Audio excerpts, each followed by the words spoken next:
Alors, le Rambam, étude du jour, Sefer Mizvot. Donc, 20 Nissan, 5785, commandement négatif numéro 321. C'est l'interdiction qui nous a été faite de voyager le Shabbat, ainsi énoncé dans la Torah, que nul ne sorte son lieu d'habitation le 7e jour. La tradition a fixé à 2000 coudées la distance des dernières maisons de la ville qu'il est interdit de dépasser même d'une seule coudée. En revanche, il est permis de se déplacer dans n'importe quelle direction si l'on respecte cette limite. La Meklita s'exprime ainsi, que nul ne sorte de son lieu d'habitation. On désigne par ce terme une distance de 2000 coudées. Dans la Gemara des Rouvines, nos sages ont déclaré la sanction de la bastonnade pour ceux qui dépassent les limites autorisées le Shabbat, est ordonnée dans la Torah. C'est dans ce même traité qu'ont été exposées les dispositions relatives à ce commandement. Amen. Et donc, 3 prakim. Alors, 20 Nissan 5785, c'est faire Zemanim, loi relative au Hérouv, chapitre 6. 1. Qui se rend hors de la ville la veille de Shabbat et dépose une quantité de nourriture suffisante pour 2 repas, à un endroit distant de la ville, mais à l'intérieur de la limite territoriale du Shabbat, fixant ainsi à cet endroit son lieu de résidence pour passer le Shabbat, bien qu'il revienne en ville avant le début du Shabbat et passe la nuit à la maison. On considère comme s'il avait passé le Shabbat à l'endroit où il a déposé la nourriture des 2 repas. C'est ce qu'on appelle l'Hérouv Teumim. 2. Ainsi, il peut, le lendemain, c'est-à-dire le Shabbat, se rendre à une distance de 2000 coudées dans toutes les directions depuis l'endroit où il a établi son Hérouv. C'est pourquoi, lorsqu'il parcourt le lendemain le Shabbat 2000 coudées depuis l'endroit où il a établi son Hérouv en direction de la ville, il ne peut se rendre dans la ville que jusqu'à sa propre limite. Et si la ville est comprise dans sa mesure, c'est-à-dire que la ville est incluse dans la mesure des 2000 coudées, toute la ville est considérée comme 4 coudées et il complète la mesure des 2000 coudées au-delà de la ville. Sachant que 2000 coudées, ça fait environ 500, ça fait environ 5 km. Voilà. À quelques centimètres, à quelques mètres près. Voilà, selon la taille que t'as. Ouais, c'est important quand même. Voilà. Alors que dans d'autres lois, il nous est marqué que quand tu résides à un endroit, dans une ville, tu dois pas faire pas plus d'1 kilomètre. Donc tu vas transposer en coudée, 50 cm la coudée à peu près, entre 45 et 50 cm. Donc à plus d'1 kilomètre autour de ton habitation pour aller prier. Voilà, c'est ce qui est requis normalement dans le Talmud. Mais bon. Ah, par rapport aux 4 coudées, là, par exemple, d'une tour à une autre, c'est encore autre chose. Voilà, c'est-à-dire que normalement, quand tu résides dans une ville, tu vas à la synagogue la plus proche qui est autour de chez toi. Oui. Et qui doit être à moins d'1 kilomètre. Vu tu vois, tu veux dire, bon, maintenant, t'as des villes comme Paris. Oui, il y en a. Où c'est tellement grand que si tu devais aller dans la synagogue, qui est de l'autre côté, dans le 80, toi, à la limite du 92, je sais pas, moi, du côté de Sceaux, etc., tu vois, Porte d'Orléans, voilà, Porte d'Italie, etc., et que t'habites de l'autre côté, près Saint-Gervais, tu vois, ah, oui. ça fait déjà, 33 km de périphérique, ça doit faire environ, ça fait les 6 km, quoi, ça fait un peu plus des 2000 coulées, tu vois ce que je veux dire? Ah, donc, oui. automatiquement, t'aurais pas le droit, c'est pour ça qu'il y a plusieurs synagogues, en fonction du nombre de juifs qu'il y a dans les villes. Ah, ok, d'accord. Oui, donc ça a été quand même calculé en fonction non, normalement, c'est le rôle du consistoire. Tu vois, d'implanter des synagogues là où il y a le plus de juifs pour qu'elles soient accessibles. C'est-à-dire que tu vas pas mettre une synagogue de l'autre côté à Bab el-Oued, sachant qu'il y a 3 familles, ok, qui sont blindées, qui vont la faire tourner. À 3 familles, ils vont la faire tourner, la synagogue. Tu vois, ils vont donner les sous. Eux, c'est leur mise-là, tu vois, ça va. Au contraire, tu vois, mais il y aura personne d'autre dans la synagogue. Mais quel intérêt? Il y a aucun intérêt, puisque la synagogue, c'est partager ton âme, pour déjà réunir ton âme, faire un lien avec autrui, avec les autres juifs, pour recréer le âme Israël, pour pouvoir tous se présenter dans l'unité devant Dieu dans la prière. Sinon, il n'y a aucun intérêt. Oui. Voilà, sinon tu restes chez toi, tu prends ton livre de prière, tu mets ton talit, ta kippa, et tu pries tout seul. Voilà. Bah là, ils sont en train d'expliquer comme quoi c'est même pas possible qu'ils aient fermé les synagogues aussi. Puisque, oui, bon, allez. Oui. Non, mais. 3. Comment cela? Voici qu'il a posé son Hérouv à une distance de 1000 coudées, à l'est de sa maison, située dans la ville. Il peut marcher le lendemain, le Shabbat, 2000 coudées à l'est depuis l'endroit où il a établi son hérouve, et 2000 coudées à l'ouest de cet endroit, c'est-à-dire 1000 coudées entre l'hérouve et sa maison, et 1000 coudées à partir de sa maison vers l'intérieur de la ville. Et il ne peut pas se rendre dans la ville au-delà des 1000 coudées. En revanche, s'il y a moins de 1000 coudées entre sa maison et l'extrémité de la ville, à l'ouest, fût-ce une seule coudée de moins, de sorte que sa limite territoriale du Shabbat, à partir de l'hérouve, aboutit à l'extérieur de la ville. Toute la ville compte pour 4 coudées. L'intéressé pourra donc se rendre au-delà de la ville sur une distance de 996 coudées, pour compléter la mesure des 2000 coudées.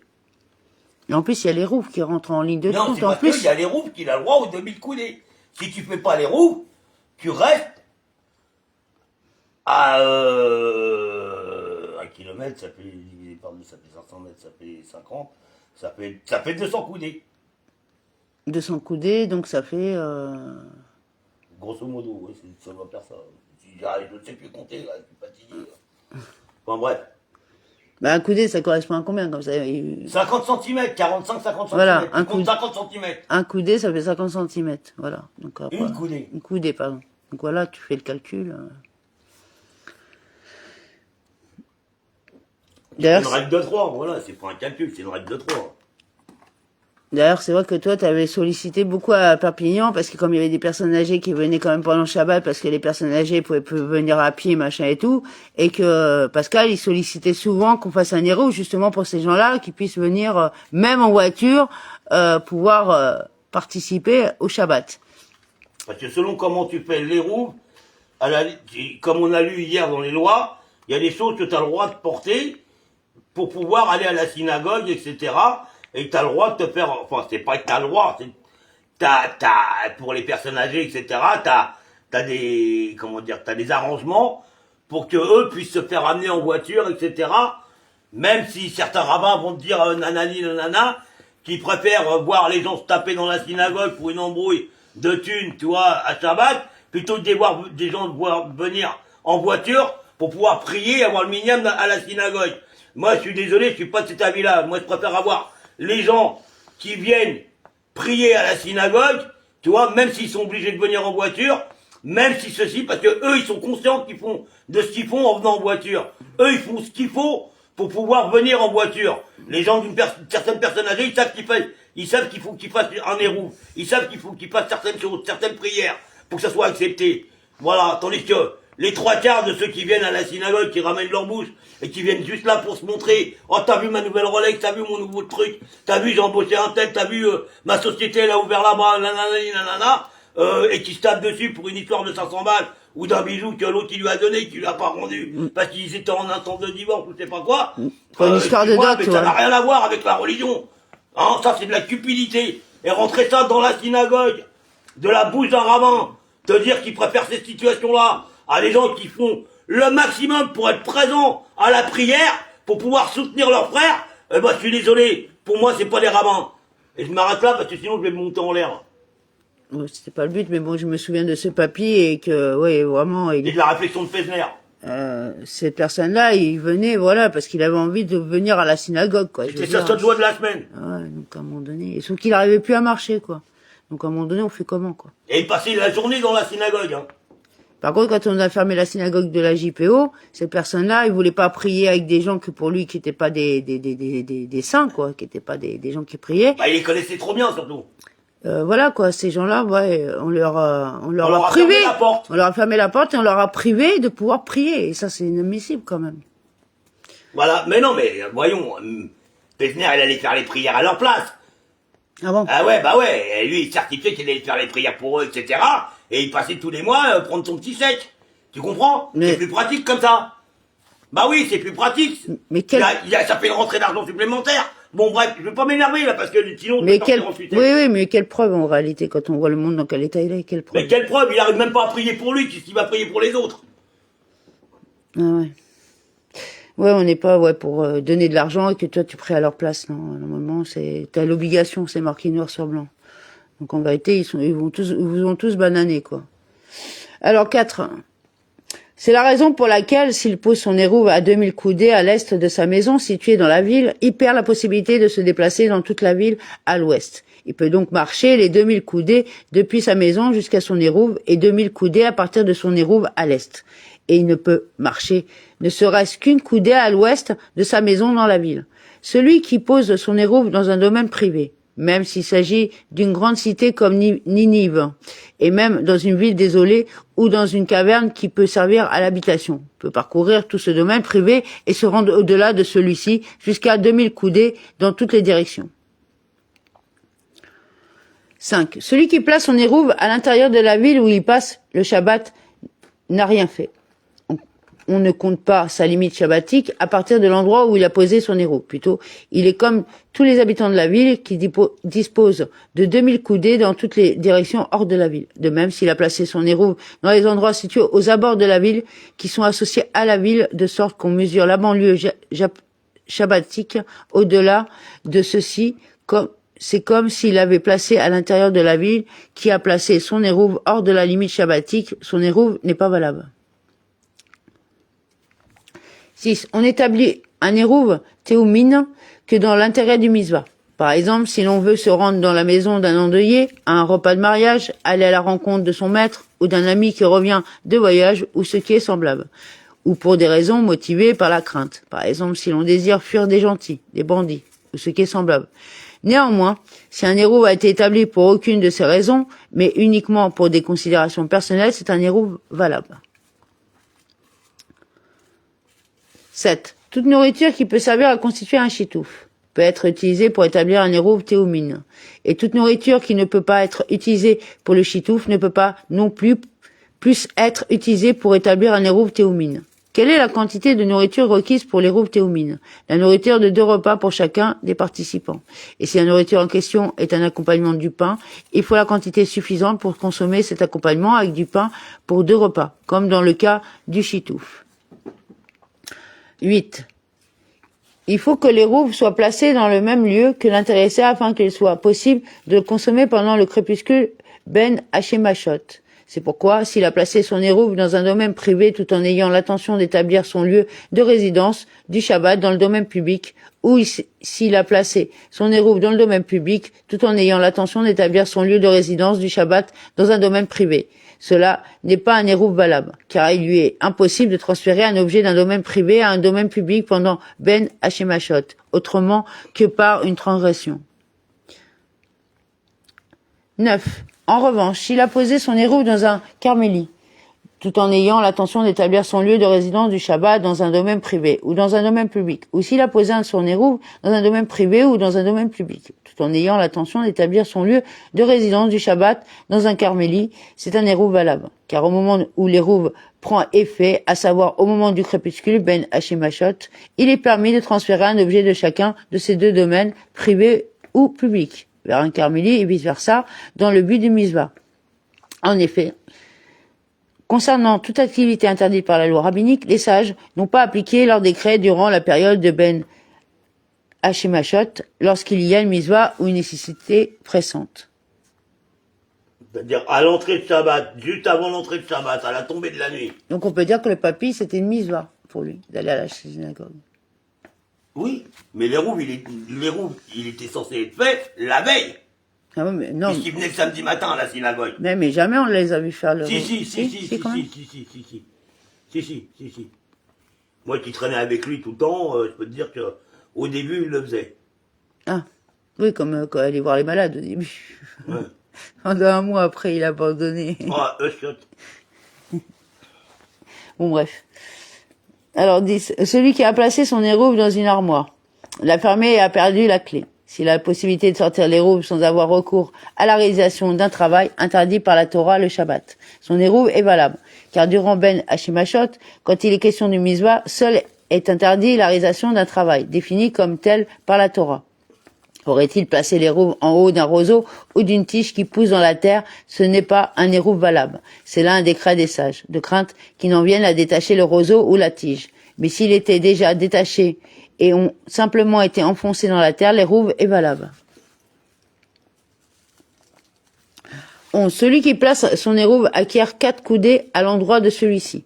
C'est pourquoi, s'il a placé son hérouve à la limite du théoum et que l'hérouve a roulé avant le crépuscule, hors de la limite à moins de 2 coudées, l'hérouve reste valable. C'est comme s'il n'avait pas bougé de sa place. Et si l'hérouve a roulé au-delà de 2 coudées hors de la limite, ce n'est pas un hérouve valable parce qu'il se trouve hors du théoum. Or, celui qui place son hérouve hors du théoum, son hérouve n'est pas valable parce qu'il ne peut pas l'atteindre. 12. L'hérouve qui a roulé au-delà des 2 coudées hors de la limite shabbatique, théoum, ou qui a été perdu ou brûlé, ou encore qui a été constitué de terouma, laquelle est devenue impure, n'est plus valable. Si cela s'est produit quand il faisait encore jour, c'est-à-dire avant le début du Shabbat. Mais si cela s'est produit une fois la nuit tombée, l'hérouve reste valable, car un hérouve prend effet au moment du crépuscule. Et s'il y a doute concernant le moment où cela s'est passé, l'hérouve reste valable, car un hérouve qui fait l'objet d'un doute est présumé valable. C'est pourquoi, si un hérouve a été mangé, ou perdu, ou brûlé durant le crépuscule, il reste valable. 13.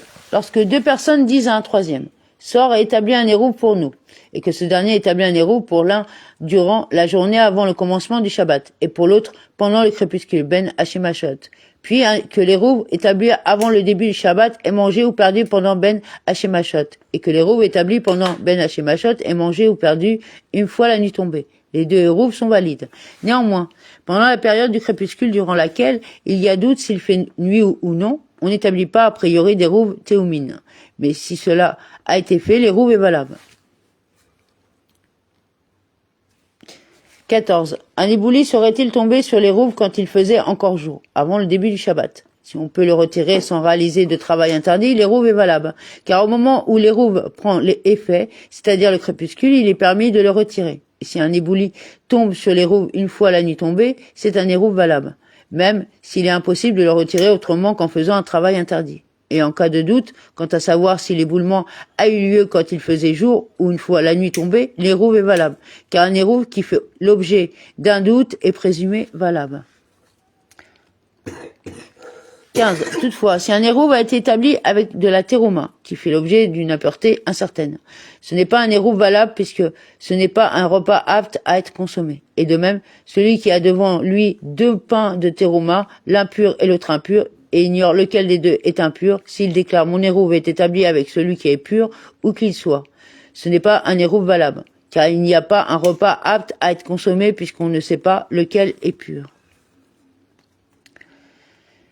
16. Si quelqu'un déclare, cette miche de pain n'est pas consacrée aujourd'hui et demain, c'est-à-dire au commencement du Shabbat, qu'elle soit consacrée, et établit un hérouve avec celle-ci, c'est un hérouve valable.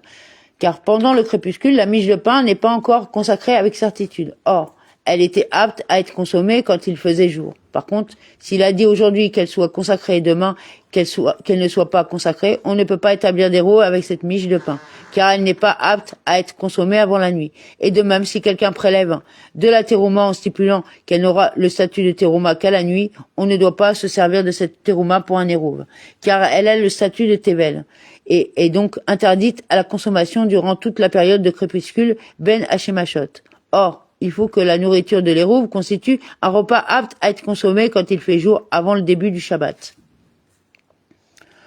17. Celui qui place son hérouve dans un cimetière, son hérouve n'est pas valable. En effet, il est interdit de tirer profit d'un cimetière. Or, puisqu'il désire que l'hérouve y subsiste après avoir pris effet, il tirerait bénéfice du cimetière. Aurait-il placé son hérouve dans un bête à pras, c'est un hérouve valable, même pour un Kohen, car il peut entrer dans un bête à pras, soit en étant transporté dans une caisse, en l'air, sans toucher le sol, soit en soufflant sur le sol devant lui pour l'examiner.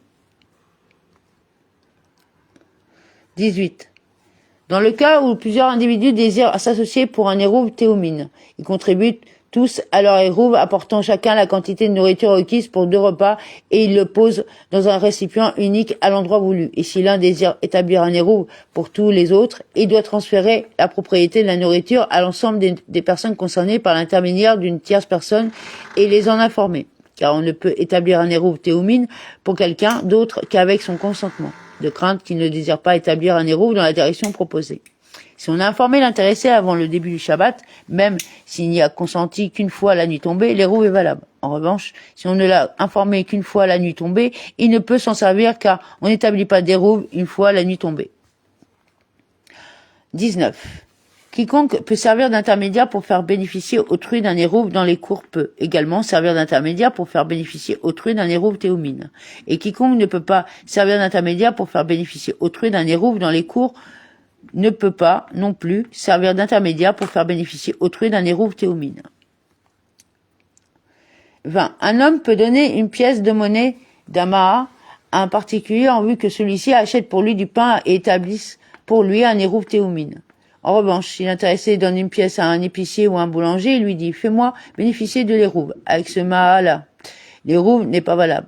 Et s'il lui dit « Établis un érouve pour moi avec ce maha », le commerçant achète avec cette pièce du pain ou de la nourriture et établit pour lui un érouve avec le pain ou la nourriture. De même, s'il donne au commerçant un ustensile et lui dit « Échange-moi cet ustensile contre de la nourriture et fais-le-moi bénéficier de celle-ci pour l'érouve », le commerçant peut établir pour lui un érouve avec la nourriture ainsi achetée.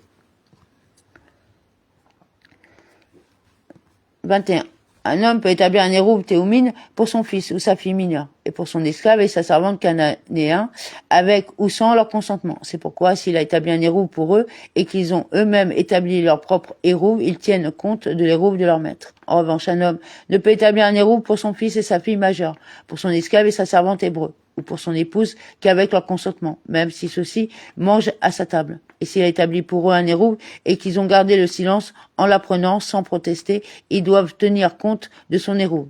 Mais s'il a établi un érouve pour l'un d'eux et qu'ils ont eux-mêmes établi leur propre érouve, il n'y a pas de plus grande protestation que cela et ils tiennent compte de leur propre érouve.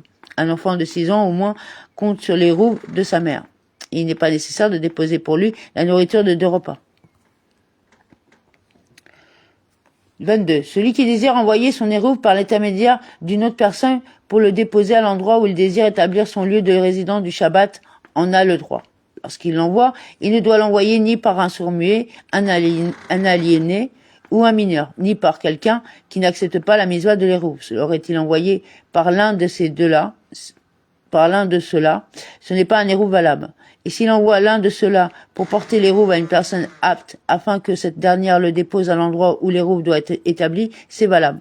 Et ce, même s'il l'envoie sur un singe ou sur un éléphant, sous réserve qu'il se tienne à distance pour voir la personne disqualifiée ou l'animal qui parvient auprès de la personne conforme à qui il a demandé de déposer l'érouve, à l'endroit voulu. De même, plusieurs personnes qui s'associent pour un érouve théoumine peuvent, si elles le souhaitent, faire porter leur érouve à l'endroit voulu par un intermédiaire. 23. Si une ou plusieurs personnes disent à quelqu'un d'autre « Va établir un érouve pour nous » et qu'ils établissent l'érouve dans la direction de son choix, l'érouve est valable et les intéressés doivent en tenir compte puisqu'ils n'ont pas spécifié de direction. Si un homme dit à son ami « Établis pour moi un érouve avec des dates » et qu'il établit l'érouve avec des figues sèches, ou s'il lui dit d'établir l'érouve avec des figues sèches et que l'autre établit l'érouve avec des dates, l'érouve n'est pas valable. De même, s'il lui dit « place mon érouve dans l'armoire » et que l'autre le place dans le pigeonnier, ou s'il lui dit de placer l'érouve dans le pigeonnier et l'autre le place dans l'armoire, ou s'il lui dit de déposer l'érouve dans la maison et l'autre le dépose dans le grenier, ou s'il lui dit de déposer l'érouve dans le grenier et l'autre le dépose dans la maison, ce n'est pas un érouve valable. En revanche, s'il lui a simplement dit « établis pour moi un érouve » sans autre précision et que l'autre a établi un érouve qu'il ait établi avec des figues sèches ou avec des dates dans la maison ou dans le grenier, l'érouve est valable. 24. De même qu'on récite une bénédiction pour l'érouve dans une cour et le chitouf dans un mavoï. De même, récitons une bénédiction pour l'érouve théoumine. Puis on dit, pour cet érouve, il me sera permis de me rendre à 2000 coudées dans toutes les directions à partir de cet endroit. Et celui qui établit un érouve pour plusieurs personnes dit, par cet érouve, il sera permis à un tel et à un tel, ou aux autres membres de tel endroit, ou aux habitants de telle ville, de se rendre à 2000 coudées dans toutes les directions à partir de cet endroit. Sefer Zemanim, loi relative au érouve, chapitre 7.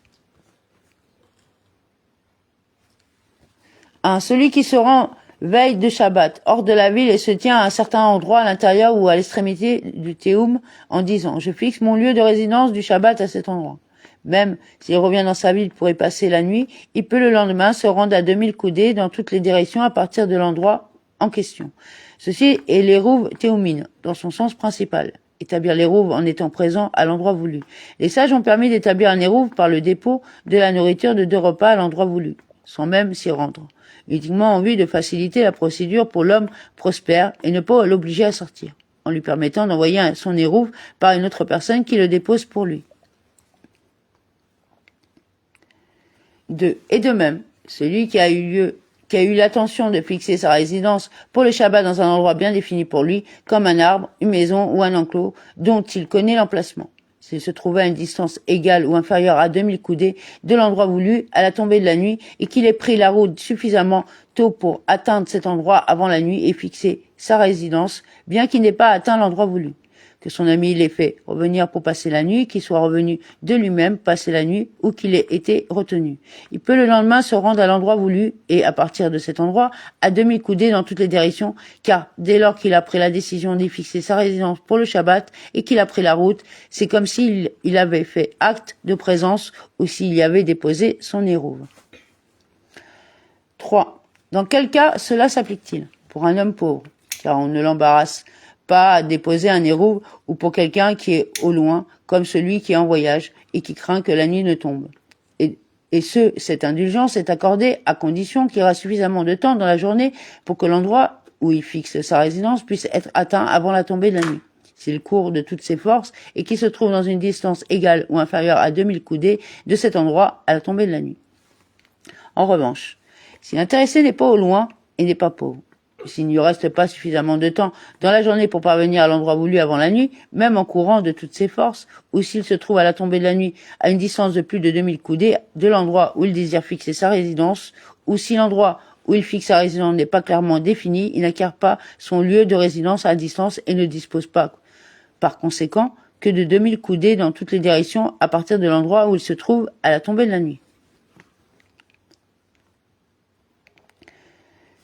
4. Celui qui a établi sa résidence pour Shabbat dans un domaine privé, en y étant présent avant le début du Shabbat, ou qui était en route et a formé l'intention d'établir sa résidence dans tel domaine privé bien défini pour lui, peut parcourir tout le périmètre de ce domaine privé ainsi que 2000 coudées au-delà de celui-ci dans toutes les directions. Si ce domaine privé est un espace qui a été entouré d'une enceinte dans un autre but que l'habitation, un monticule ou un creux, la règle suivante est appliquée. Si leur surface est inférieure ou égale à 2 BCA, il peut parcourir toute la surface ainsi que 2000 coudées au-delà dans toutes les directions.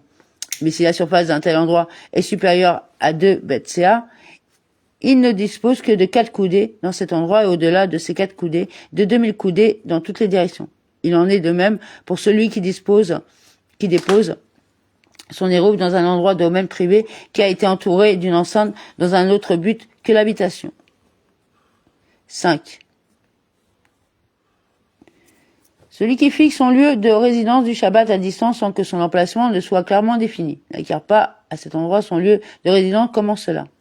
S'il se trouve en route et dit que mon lieu de résidence pour le Shabbat soit à tel endroit, dans tel champ, dans telle étendue de campagne, ou à 1000 ou 2000 coudées de cet endroit où je me trouve, il n'acquiert pas à distance son lieu de résidence et ne dispose pas, par conséquent, que de 2000 coudées dans toutes les directions depuis l'endroit où il se trouve à la tombée de la nuit.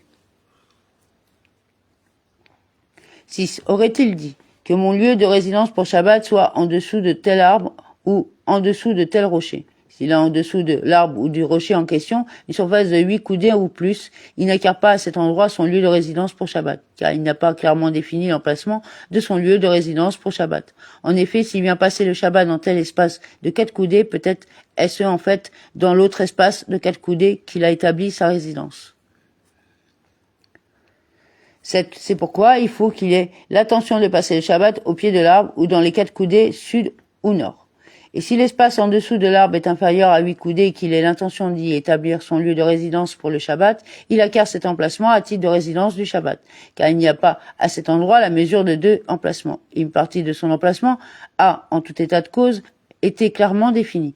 Dans le cas de 2 personnes qui sont en route, l'un d'eux connaissant l'arbre, la barrière ou l'endroit qu'il désigne comme résidence pour le Shabbat et l'autre ne connaissant pas l'emplacement, celui qui ne connaît pas l'emplacement peut confier à l'autre le soin de désigner son lieu de résidence pour le Shabbat. Et ce dernier exprime l'intention pour lui et son ami de passer le Shabbat à l'endroit qu'il connaît. 8. Si les habitants d'une ville ont envoyé l'un d'eux pour porter leur érouve à un endroit défini et que celui-ci est parti en route, mais qu'un ami les fait revenir de sorte qu'il n'a pas porté leur hérouve à l'endroit voulu. Ils n'acquièrent pas leur lieu de résidence pour le Shabbat, à cet endroit, car leur hérouve n'y a pas été déposé. Par conséquent, ils ne peuvent parcourir que 2000 coudées dans toutes les directions autour de leur ville. En revanche, l'envoyé, quant à lui, acquiert un hérouve à l'endroit voulu, car il a eu l'intention d'établir son lieu de résidence pour le Shabbat tout en étant en route pour cet endroit. C'est pourquoi il peut se rendre le lendemain à cet endroit ainsi qu'à 2000 coudées à partir dans toutes les directions. 9. Ce que nous avons dit, à savoir que celui qui acquiert son lieu de résidence pour Shabbat à distance doit avoir pris la route, ne signifie pas qu'il ait dû partir et aller dans les champs. Plutôt, même s'il est descendu du grenier en vue de se rendre à l'endroit voulu et qu'il a été ramené par un ami avant même d'avoir franchi la porte de la cour. On considère qu'il a pris la route, a acquis son lieu de résidence pour Shabbat, à l'endroit voulu. Quiconque acquiert son lieu de résidence pour Shabbat à distance n'a pas besoin de dire verbalement que mon lieu de résidence pour Shabbat soit à tel endroit. Plutôt, dès lors qu'il a pris la décision de fixer sa résidence à cet endroit et qu'il a à peine pris la route, il acquiert son lieu de résidence pour Shabbat. Inutile de dire que celui qui s'est effectivement déplacé et se trouve à l'endroit où il veut fixer sa résidence pour Shabbat n'a pas besoin de dire quoi que ce soit. Plutôt, dès qu'il a décidé en son cœur d'y établir son lieu de résidence, c'est acquis. 10. Les disciples qui vont dans les champs et les vignes pour prendre leur repas le Shabbat. Chez les particuliers qui offrent l'hospitalité aux voyageurs et reviennent dormir à la maison d'études, peuvent se rendre à 2000 coudées dans toutes les directions à partir de la maison d'études et non à partir de l'endroit où ils prennent leur repas. En effet, s'ils avaient de quoi prendre un repas dans la maison d'études, ils ne seraient pas partis dans les champs. Ils comptent donc sur leur maison d'études comme lieu de résidence. Sefer Zemanim, loi relative au hérouv, chapitre 8. 1. On ne doit pas déposer deux hérouves, l'un à l'est et l'autre à l'ouest, pour pouvoir se déplacer une partie de la journée en comptant sur l'un des deux hérouves et l'autre partie de la journée en comptant sur le second hérouve, car on ne peut pas établir deux hérouves pour un seul et même jour. Celui qui s'est trompé et a établi deux hérouves dans deux directions différentes, pensant que c'était possible, ou bien qu'il a dit à deux personnes « Allez et faites pour moi un hérouve », si bien que l'un a établi pour lui un hérouve au nord et l'autre au sud, pourra se déplacer uniquement dans la surface commune aux deux. Donc ça réduit en vérité. 2. Que signifie qu'il pourra se déplacer uniquement dans la surface commune aux deux? Cela veut dire qu'il ne peut se rendre que là où l'un et l'autre hérouve à la fois l'autorisent. Si l'un a déposé pour lui un hérouve à une distance de 2000 coudées à l'est et l'autre a déposé pour lui un hérouve à une distance de 500 coudées à l'ouest, il ne pourra se rendre dans la direction ouest qu'à une distance de 1000 coudées, conformément à la limite imposée par l'hérouve établi pour lui à l'est. Et dans la direction est à une distance de 1500 coudées, conformément à la limite imposée par l'hérouve établi pour lui à l'ouest. C'est pourquoi, si les deux hérouves ont été établis par lui ou par les deux autres, comme suit, l'un une distance de 2000 coudées à l'est et l'autre à une distance de 2000 coudées à l'ouest. Il ne pourra pas bouger de sa place. 3. Un homme peut établir deux hérouves dans deux directions et stipuler la condition suivante. Si j'ai demain une mise à accomplir ou une difficulté qui se présente à moi et que j'ai besoin de me rendre dans telle direction, tel est l'hérouve sur lequel je compterai et l'autre hérouve dans la seconde direction n'a aucune valeur. En revanche, si j'ai besoin de la seconde direction, tel l'hérouve sur lequel je compterai et l'autre hérouve dans la première direction n'a aucune valeur, et si j'ai besoin des deux directions, je pourrai compter sur l'hérouve que je voudrais et que je me déplacerai en fonction du hérouve que je souhaite. Et si aucun événement ne se présente à moi et que j'ai besoin d'aucun hérouve dans ces directions, ces deux hérouves sont nuls et non avenus, et je ne compterai sur aucun d'entre eux. Plutôt, je serai comme les autres habitants de ma ville, c'est-à-dire que j'aurai le droit de me rendre à 2000 coudées dans toutes les directions hors du mur de la ville. 4. De même qu'il est interdit de se rendre au-delà de la limite territoriale Théoum, le Shabbat. De même, il est interdit de sortir du Théoum un jour de fête, Yom Tov, et le jour de Yom Kippour. Et de même que celui qui porte un objet d'un domaine à un autre le Shabbat est coupable. De même, celui qui porte un objet d'un domaine à un autre le jour de Kippour est coupable. En revanche, un jour de fête, Yom Tov, il est permis de porter des objets d'un domaine à un autre. C'est pourquoi on peut établir des hérouves entre les cours et des chitoufs entre Mavoï pour le jour de Kippour comme pour le Shabbat. Et on peut établir des hérouves théoumines pour le jour de Kippour et pour les jours de fête comme pour le Shabbat. 5. Quand un jour de fête, Yom Tov, tombe à proximité du Shabbat, soit juste avant, c'est-à-dire vendredi, soit juste après, c'est-à-dire dimanche, ou dans le cas des 2 jours de fête successifs que l'on observe en diaspora, on peut établir 2 hérouves dans 2 directions différentes, et se servir de celui que l'on souhaite le premier jour et de l'hérouve dans l'autre direction le deuxième jour. Ou bien, on peut aussi établir un hérouve dans une direction et s'en servir pour l'un des 2 jours, et faire l'autre jour comme les habitants de la ville, comme si l'on n'avait pas fait d'hérouve et disposé de 2000 coudées dans toutes les directions autour de la ville. Dans quel cas cela s'applique-t-il? Pour les 2 jours de fête que l'on observe spécifiquement en diaspora. En revanche, les 2 jours de fête de Rosh Hashanah sont considérés comme un seul jour, et on établit pour les 2 jours qu'un hérouve dans une seule direction.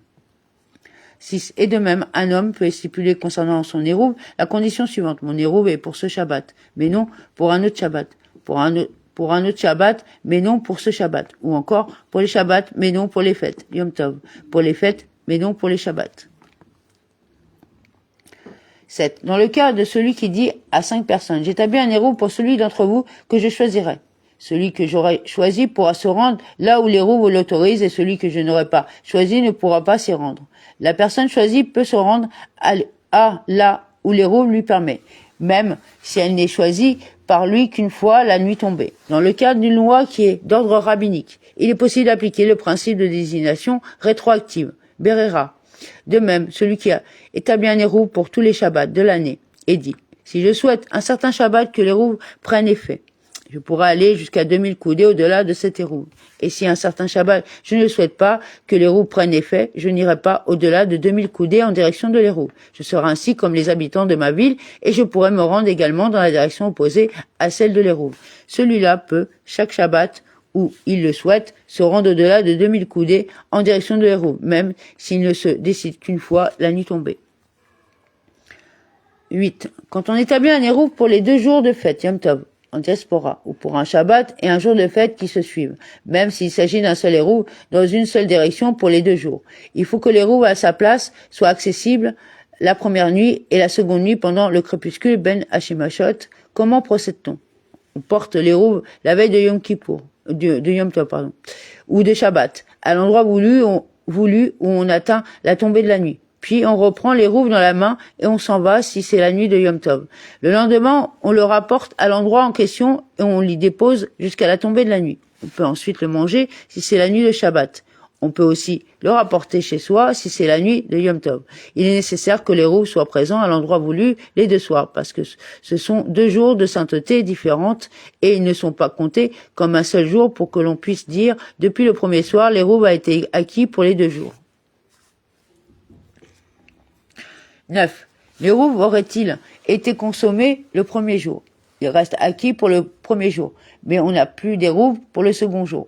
Aurait-on établi un hérouve le premier jour de fête en faisant acte de présence la veille jusqu'au soir à l'endroit voulu? Si l'on souhaite étendre l'hérouve au second jour également, il faut établir un hérouve en faisant de nouveau acte de présence à cet endroit la veille du second jour jusqu'au soir. Et on pensera en son cœur fixer à cet endroit son lieu de résidence. Aurait-on établi un hérouve avec du pain le premier jour?